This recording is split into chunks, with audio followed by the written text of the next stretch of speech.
Hello, demons, guys, gals, everybody that showed up to watch this video.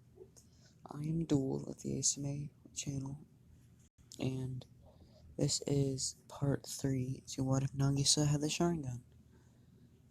Before we get into the video, I'm going to be giving everybody the... 1 second. Okay, I will be giving the cancellations, pauses, and new what ifs that will be coming out. Now, I am pausing the What If Bell Had a Unique Symbiote. It's on its last episode when that comes out, but I don't know when it will. I'm pausing every other series but this one. I'm discontinuing Shadow Monarch. I'm also discontinuing Requit Bell, and for our 100 subscriber special, I would like to know if you guys would like either what if Bell Cornell had half hot, half cold? What if Tonjiro, sorry, stuttering. What if Tonjiro was the reincarnation of Kirito? And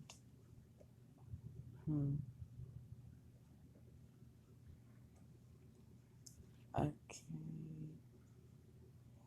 What if Bell Cornell had overhaul? Yeah, those are the 3 what ifs you guys can choose from for the 100 subscriber special. Put it in the comments, which one you want. And let's get into the video. And I apologize for background noise ahead of time.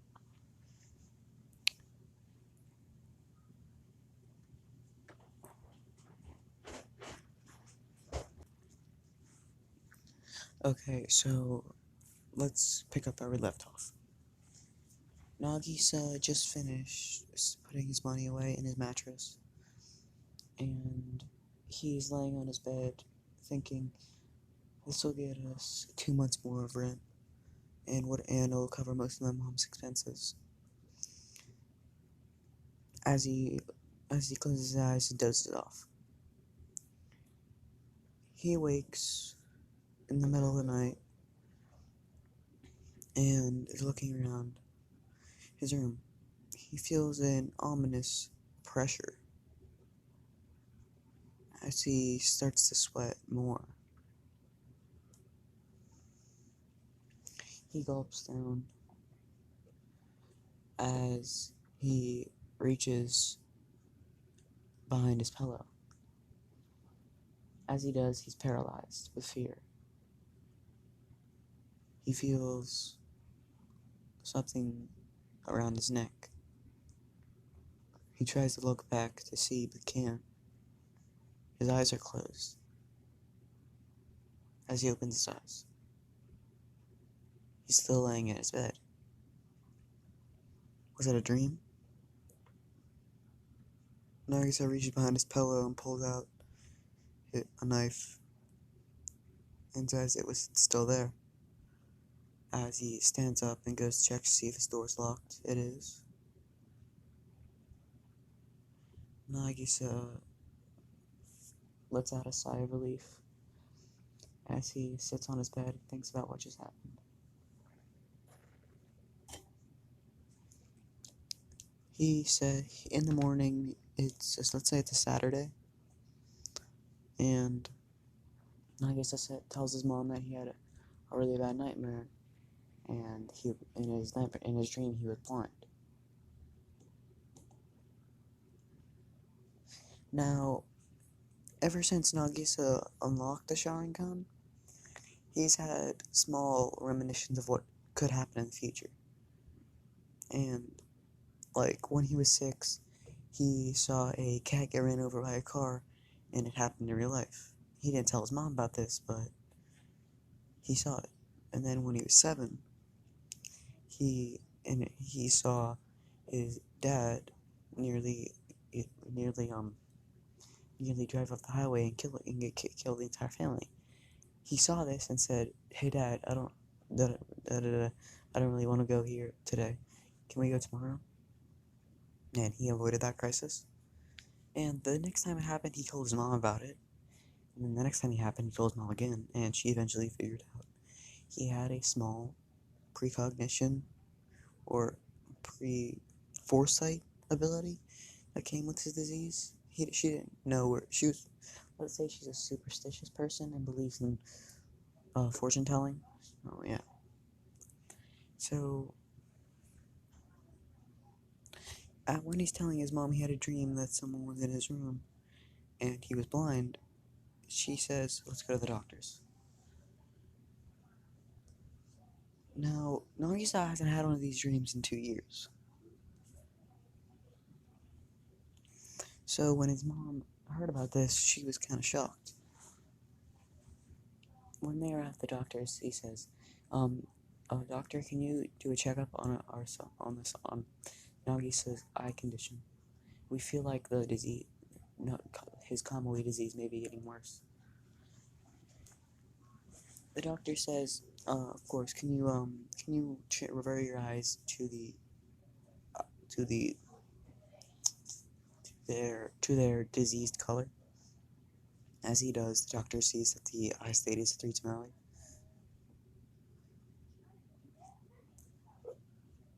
Now, the doctors, last time he was checked up, the doctor saw this, but the doctors, has a magnifying glass up to Nagisa's eyes, and he sees that there's a bridge beginning to form in between the two melees. Now, this is considered the fourth and nearly final stage of the Kamui disease,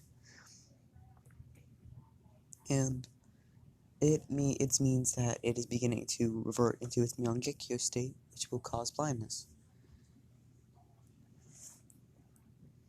Now, the doctor says that Nagisa's condition is getting worse by the day, and that if the only way he'd be able. Now, let me start from the beginning. Nagisa's condition is getting worse by the day. The fourth stage of Kamui, which is the nearly final stage, is when there will be a ring formed in between the tamales. When this happens, one of the only ways to prevent him from going blind is to have a surgical transplant with a family member's eyes who's had the same disease or has the same gene. That is only someone of a higher in the family, as in the father, grandfather, or great-grandfather, and it can only be a male. The gene does not emerge within a female. He tells the doctor this, as she says, his dad's been missing for years, and his grandfather never was around. He died before he was born. The doctor says, "Well then, if you would like to stave off his blindness, you'd have to..." Jesus. Okay, God. Okay, scratch whatever I said, doctor. I gotta restart because I forgot where I was. Okay, ma'am, he says son, and she gets, one of those little irritated things in her forehead. I really hope you guys can't hear the background noise. Well, she gets one of those as he continues and says, he is in his final stages of the Kamui disease. He will eventually get a ring around his eyes, combining all the telomeres, and if he gets any more emotional, they will morph into the Mangekyo state. Okay. When he's in his final stages of the disease, when the 3 rings wrap around his telomeres and combine them, if he gets too highly emotional, they will morph into its Mangekyo state. God, I really wish the people upstairs would shut the fuck up. It'll morph into its Mangekyo state, and it will then cause him to go blind in a matter of months. It may only take weeks, because the disease is very potent, and rare. If it were contagious, it'd be a worldwide catastrophe.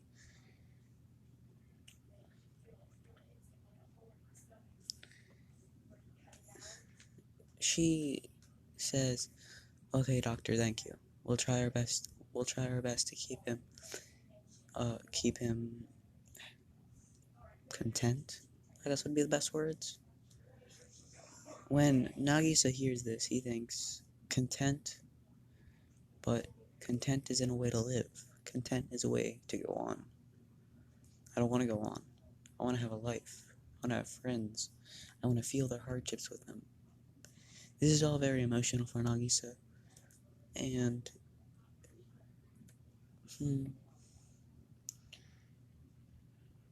and one ring appears combining one of his tamales. The doctor says, "Don't," as he tear shuts her eyes and he says, "I'm gonna go blind." His mom hugs him, and he said that to make it sound like he was concerned about himself, because he needed a reason for the emotion that was going through his head. So he just said that out of off the top of his head, thinking as fast as he could. As they drive home, he's listening to his music, thinking, if I'm gonna go blind, I'm gonna have to do as much as I can, as fast as I can, to make sure my mom has a decent life.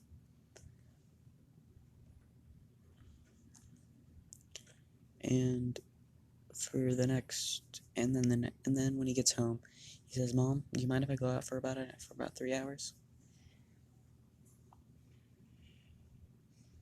She says, "Yeah, it's fine. Try to stay safe though, honey." As he walks out with his skirt and his long sleeve shirt, he walks to the boss of the Yakuza. He knocks on the door, and a big man with a tattoo on his head says, "State your name and business." He says, "It's the Dollface. I'm here to see the boss." The man opens the door immediately and then bows and says, "I'm sorry for my rudeness. Please come in." As Nagisa is escorted to the Yakuza boss, he said, "Now let's get to the context of the conversation." "Ah, Nagisa, it's good to see you. What's our business? You were paid yesterday. I didn't expect to see you for a while." Nagisa then says, "Boss, there's a good chance I'm gonna go blind." He says, "So before then, I'm going to set my mom up for life. How many more jobs can I get done in this month? Actually, better yet, how many jobs can I get done today?"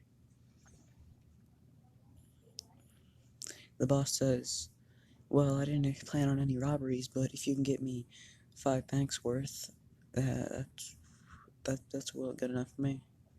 Nagi then says, "Done. I'll see you in 2 hours." Nagisa now has 30 minutes to rob. Now, Nagisa now has minus the 2 hours, 30 minutes, because he took 30 minutes to get there and have the conversation. So, Nagisa walks out, and he has a black hoodie on and a face mask with,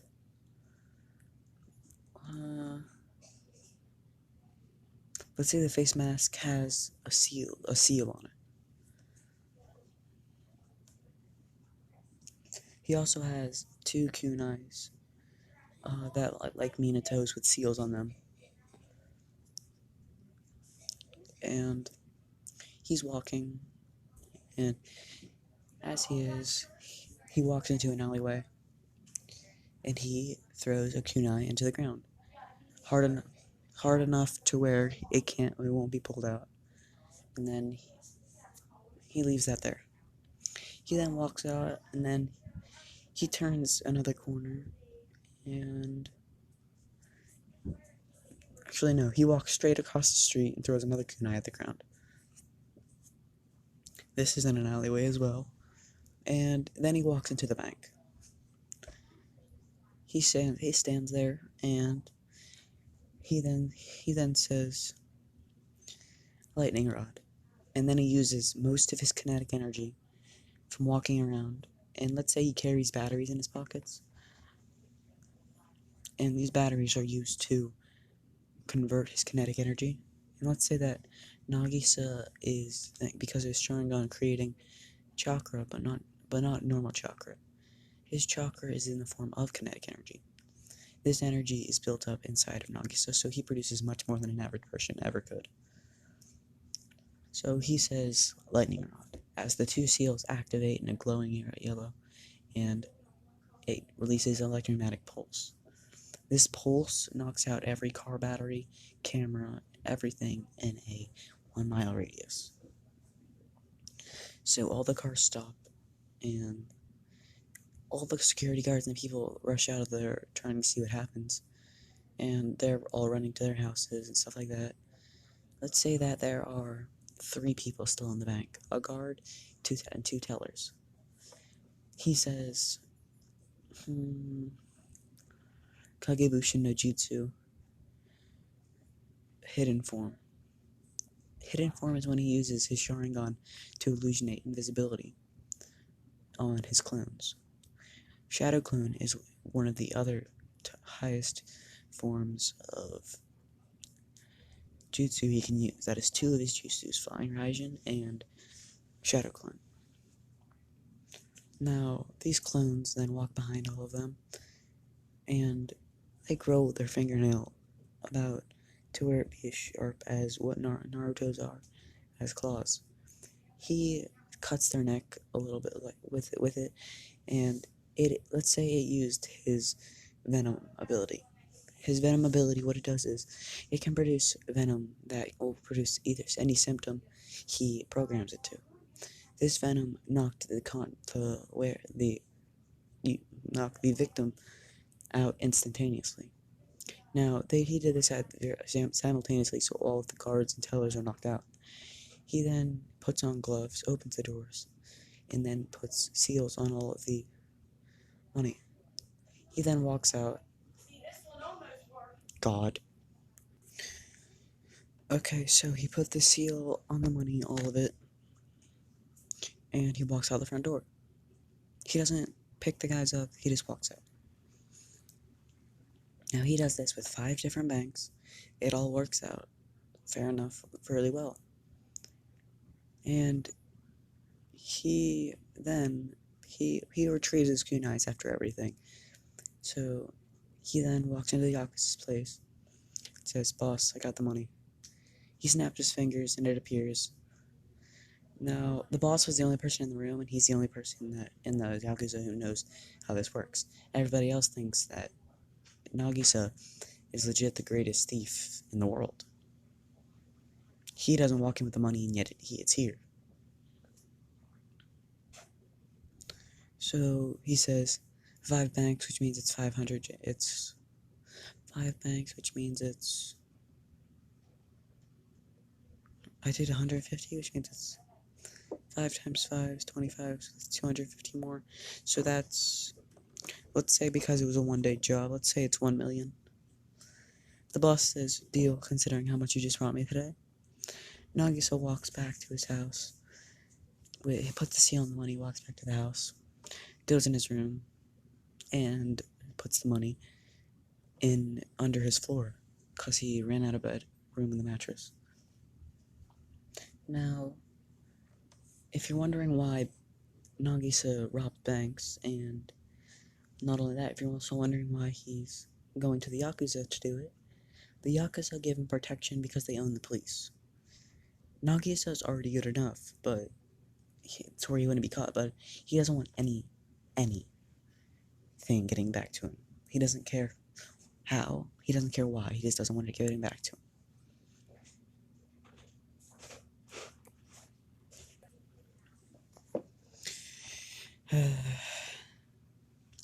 Yeah, he doesn't want to get it back to him anyway, anyhow. Doesn't matter how it could. He just refused, and in any circumstances, he will not be caught. So that's why he's in with the Yakuza. He finishes putting under his floor, and then he sits in his bed, and then for the next 2 days, nothing eventful happens, and now it's time to go back to school. He walks into the classroom, sits down, and picks up a good book. He's reading his book as Kuro-sensei walks in and says, "Oh, Nagisa, how was your weekend?" Nagisa says, "It was fine.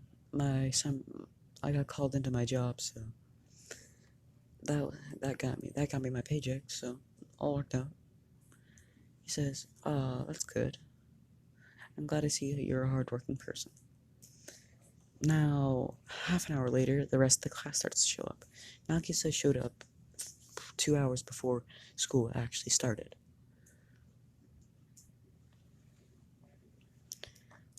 Now, after that, after people started showing up, he said hi to the green-haired girl, the blonde-haired girl, and then,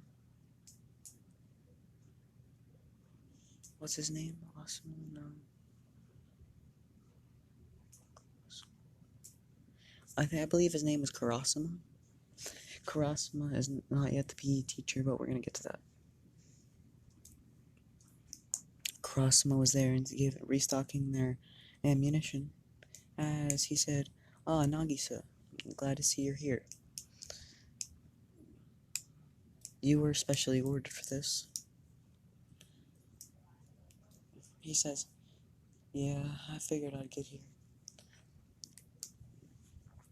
Plus, it's good to see that uh, that Kora Sensei's taking his job so seriously." He says, "Well, I'm gonna go see if I can get most of my work done for the day." As he walks into the Kora Sensei's office and says, "Kora Sensei, what do you know what the current work we have for today is?" He says, "Yes, we have poems. We start out with English class and we do our poems.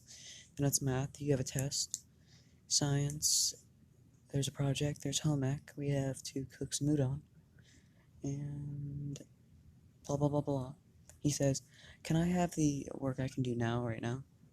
He says, "Sure, but I prefer if you did it here. That way I knew you weren't cheating." He says, "Okay." He sits down and he activates a sharingan. He then closes his eyes and begins writing. He's projecting his thoughts onto the paper with precision accuracy. Not only that, but he's crossing his hand across the paper, feeling the tiny splitters of ink when they go up and down to figure out what it says. After finishing all the work he has to do for today other than PE and home ec class, he says, "So, how do you plan on thwarting off Karma's assassination attempts?" He says, "Huh? Karma hasn't made any assassination attempts." Nagisa looks at him and says, "Oh, so he was waiting for me. This'll be fun then." As Koro Sensei says, "What do you mean?" "Me and Karma go way back. So, me and him usually do most stuffs together." "Oh, really? Like what?" "Well, when we were younger, we used to go to the arcade and stuff like that. But not nowadays, we usually just go to practice together. We have martial arts." Koro Sensei says, "Well, that explains a good bit." After this small bonding period, class starts, and Nagisa's just sitting there, memorizing his patterns, writing it all down in a notebook. And while this is happening, Nagisa's thinking, why is he here? He's an earthbound being. Did he originate from the ocean? Most of the ocean is unexplored, so that's a possibility. But he can fly. Not only that, but he was able to enter space. Or was he? He then walks out of the classroom and says, "Koro-sensei, I hope you don't mind, but I have to go check on something." He walks in on Kurasama and says, "Kurasama, do you mind getting me on the phone with the president of the United States? I have to ask him a question." Kurasama then dials the U.S. government, and they get the president on the phone. They say it's the dollface. He needs to talk to the president. He says, okay, as the president's on the phone. What do you need? Nothing, I just need to, no, I need to know something. What blew up the moon? He says, entity da-da-da-da-da. You're lying. I know you are. He cannot enter space. He can't hit Mach 2003, which means he can't enter space. The stratosphere is out of his reach. Well, the asteroid belt is out of his reach. He couldn't have reached the moon if he wanted to. What blew up the moon? He says, a similar subject. Its name was entity da-da-da-da. It turns out when you shove a bunch of antimatter inside something, there's a chance it'll blow up. And the bigger the object, the more antimatter you can shove in, the higher the explosion would be. So what I'm saying is, he'll self-destruct. It's not an optional thing, it's necessary. He says, gotcha, as he hangs up the phone and walks out. He goes back in the classroom, sits down, and says, Karma, Karma, what do you think your first attempt should be? He says, well, I'd like to use some of your poison, if you don't mind. He says, you got it. As he pulls out his water bottle, puts it up to his tooth, and then excretes a clear substance from his teeth. He then says, here.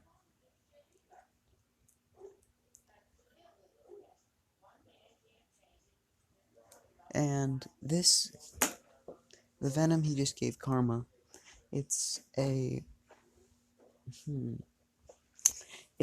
like a weakness potion from Minecraft. It'll nerf everything he has and make his muscles weak to where it's hard for him to move at all. It's like when you're half asleep and you barely want to move. He says, thanks, Nagisa. This will be a big help. But why can't you just use your poison and kill him? He says, that wouldn't be any fun, would it? He says, you're right, but fun over the world doesn't really matter to me. He says, well, it matters to me. If you can't enjoy yourself, there's no point in living. Karma frowns back and says, don't say that, you deserve life. They fist bump, and all the girls are like, oh my god, they should get married. Because they're fangirling at this point.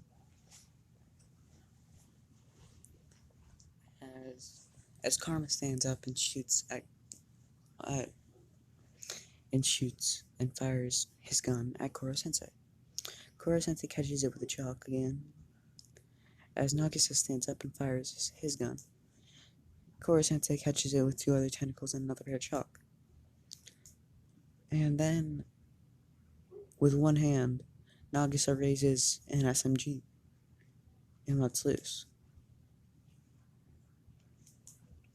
As the bullets are firing, Koro-sensei dropped the chalk and just started dodging.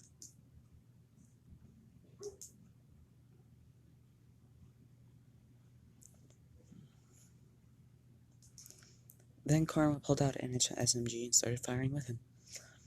Nagisa then pulled out a piece of tape, wrapped it around the trigger, and then threw the SMG. A bunch of bullets went flying towards students, and Koro-sensei was forced to use his tentacles to block them. As he says, there you go, Karma.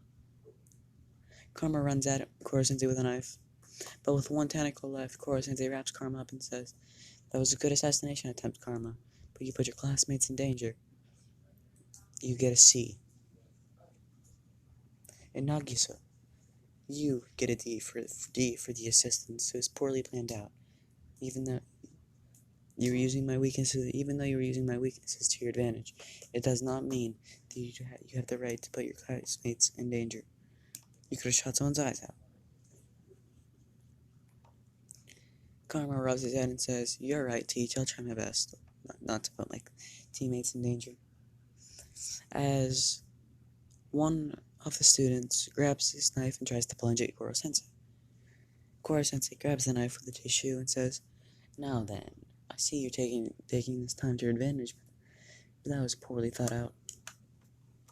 as he says, "Now, nobody leaves until you finish the math test." They all sigh, and then Nagisa smiles and says, "You guys didn't finish it yet?" They all look to Nagisa with irritated look and say, "You shut up." Karma hands in his test then and walks out of the classroom. But for some reason he has a sad look on his face. Nagisa walks out with him with a dark look in his eyes. Koro-sensei notices this and is worried. As they close the door, their faces brighten up and they smile and make no sense. They then put their axe back on as they walk to the cliff.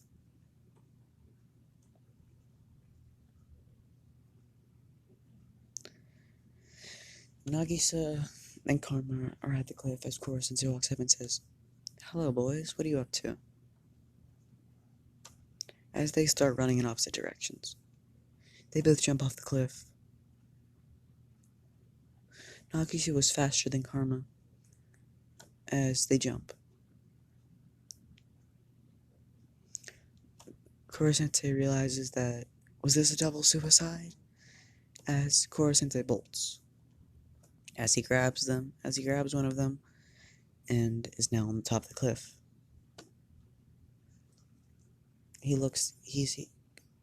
As Karma turns his head to see he's standing on his feet.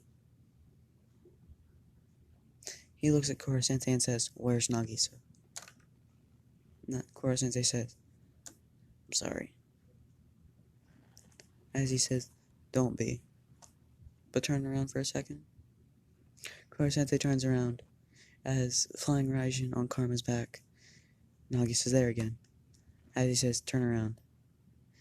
And as Koro-sensei sees Nagisa, he hugs him, and Karma goes for a stab. This cuts off 3 of Koro-sensei's tentacles, and Koro-sensei tries his best to move back, but Karma keeps hacking and hacking and hacking. But eventually, they regrow, and Koro-sensei bolts to the air and says, "Good attempt, but you won't get me so easily."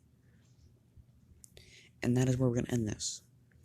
Now, I am posting this at 10 o'clock today. Don't look at these. Don't look at these. Just don't look at them. I'm posting this at 10:35. So if you guys comment if you'd rather see what if Bell had overhaul, what if Bell had half hot, half cold, and what was the last one again? What if Tonjiro was the reincarnation of Kirito? Thank you guys for watching. Like, subscribe. Join the Discord. It is in my description of the YouTube channel. Well, thank you guys. Like, subscribe. Goodbye. We are ASMA. Goodbye. Goodbye.